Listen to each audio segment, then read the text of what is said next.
All right, today we're going to tear down a really radical philosophy of failure, one that completely upended an entire industry. And what's wild is this system wasn't born in some high-tech lab. Nope, it came from a simple, everyday annoyance. We're going to see how 5,126 failures can actually become the blueprint for a massive breakthrough. This is the story of the Dyson Loop.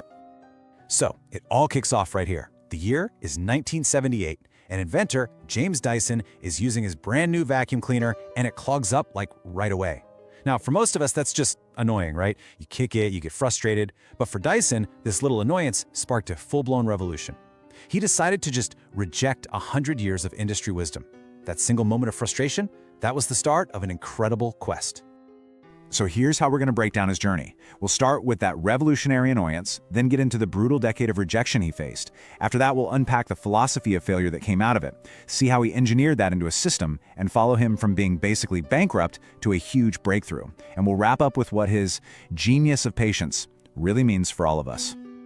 All right, first up, a revolutionary annoyance. See, Dyson quickly figured out that the problem wasn't really his machine.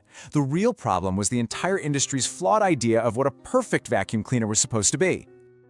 And this is the question that changed everything.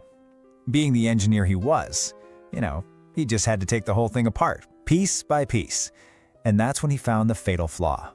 It was so simple. As the bag filled with dust, its tiny pores would get clogged, and that would just kill the suction. So the problem wasn't the dust, it was the bag. The very thing that was supposed to make it work was the enemy.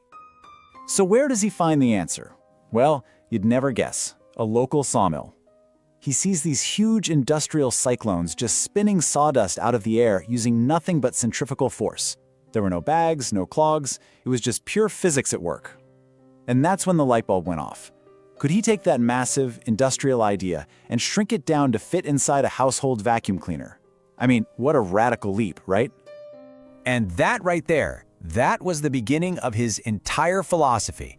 He basically made a promise to himself. He was going to replace the industry's lazy compromise, the disposable bag, with a perfect solution. And the only way to get there was through relentless trial and error experimentation. This, my friends, was the birth of the Dyson Loop. Okay, on to our next section, which gets pretty tough. The decade of rejection. Look, having a brilliant idea is one thing, but sticking with it when absolutely everyone is telling you you're wrong, that's something else entirely. We're about to see the real, painful cost of his conviction. Just let this number sink in for a second. 5,126. That is how many prototypes James Dyson built by hand before he finally got one that worked perfectly. And we're not talking about a huge team of engineers in a fancy lab. This was him, by himself a lot of the time. Building, testing, failing over and over and over. And get this, he was funding it all with his family's entire income. And it felt like for every single one of those prototypes, there was a rejection waiting for him. He went to over 5,000 manufacturers, investors, anyone who would listen, trying to license or sell his idea. And every single one said no. You have to ask why, right? Well, it's simple. The whole industry made its money selling disposable bags. Dyson's invention didn't just make their product obsolete, it threatened their entire business model. And this didn't last a few months or a year. This went on for 10 years. A whole decade of financial stress, of people constantly telling him his idea was garbage, of him just pushing forward with nothing but this burning conviction that he was right, and an entire global industry was wrong. All that pain taught him something absolutely crucial. His biggest hurdle wasn't an engineering problem. It was a people problem. It was human inertia.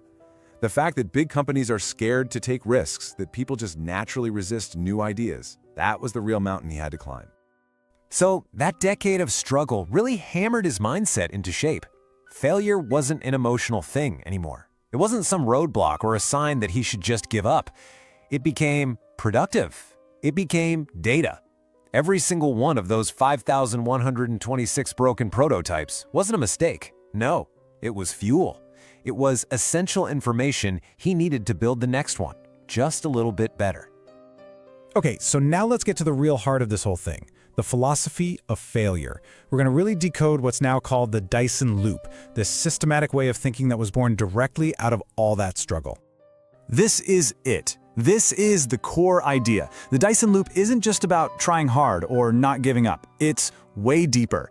It's a systematic belief that failure is an active, essential ingredient in the process. Think of it like a raw material, just like plastic or steel. The whole goal is to rack up as many intelligent failures as you can, because that's the fastest way to find a breakthrough. And at the very center of the loop is this simple 5-step cycle you just repeat over and over. Dyson even calls it his Anti-Perfectionism Mandate. The idea is you don't just sit around drawing on a whiteboard, you build something, fast. Then you test it till it breaks. You actually welcome the failure. Then you figure out exactly why it failed. And with that new knowledge, you immediately start rebuilding. It's just a relentless, super disciplined process. And this just shows you how differently he was thinking. The rest of the industry, they were all in on the disposable bag. They just accepted its flaws as, part of the deal. But Dyson, he was using what we call first principles thinking. He broke the problem down to its absolute basic truths, and he asked the most fundamental question of all. Do you even need a bag in the first place? That's what let him see a solution where everyone else just saw, the way things had always been done. So his whole philosophy really stands on 3 main pillars. First, there's that anti-perfectionism mandate: build, test, fail, repeat. Got it. Second, the first principles disruption: question absolutely everything. And the third one is end-to-end control. This is a big one. It's the belief that if you really want to innovate, you have to control every single step of the process, from the first sketch to the final product, so that how it looks and how it works are just one single amazing experience. Okay, so we've got the philosophy down. Now let's get practical. Section 4 is all about engineering the loop. How did Dyson take this powerful mindset and turn it into a real, repeatable method that his whole company could use? He put something in place we can call the prototyping protocol. And this wasn't just like, hey guys, let's experiment. It was a rule. First, you have to make thousands of actual physical prototypes. But, and this is the critical part, you also have to keep detailed records of every single failure. Sketches, notes, data, everything. The point is to take all that chaotic testing and turn it into an organized library of what doesn't work. And why would you do that? To get rid of the single biggest waste of time and innovation, making the same mistake twice.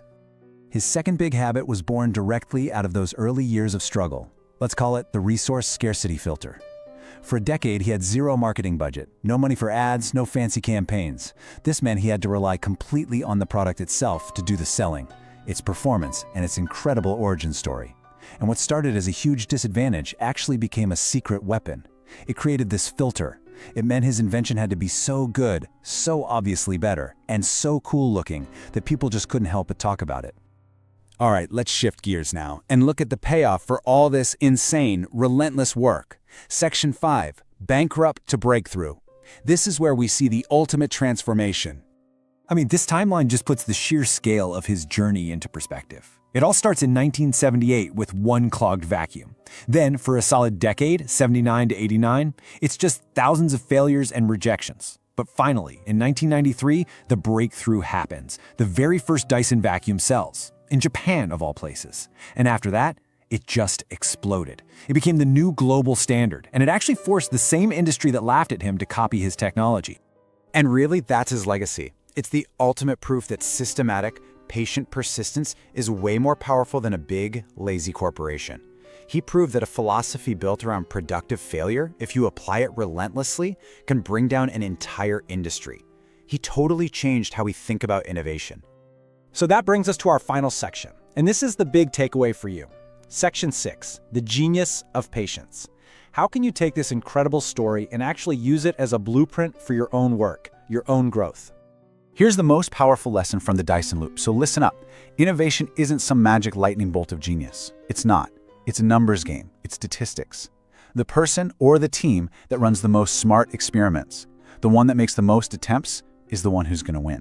Your job isn't to get it perfect on the first shot. Your job is to maximize your number of shots. So we come back to that number 1, last time, 5,126. But now we see it in a totally new light, don't we? It's not a number that represents failure. It's a number that represents patience. It's a measure of the sheer amount of work it takes to get to a breakthrough. It's a count of every single lesson learned along the way.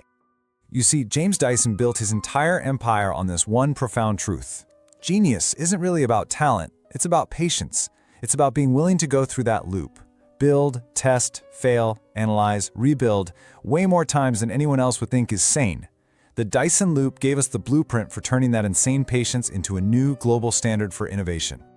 And it all boils down to this. The next time you're facing a setback or a rejection or another failed attempt at something, I want you to remember the hard-won lesson of the Dyson Loop. The difference between genius and mediocrity is often 5,126 failures.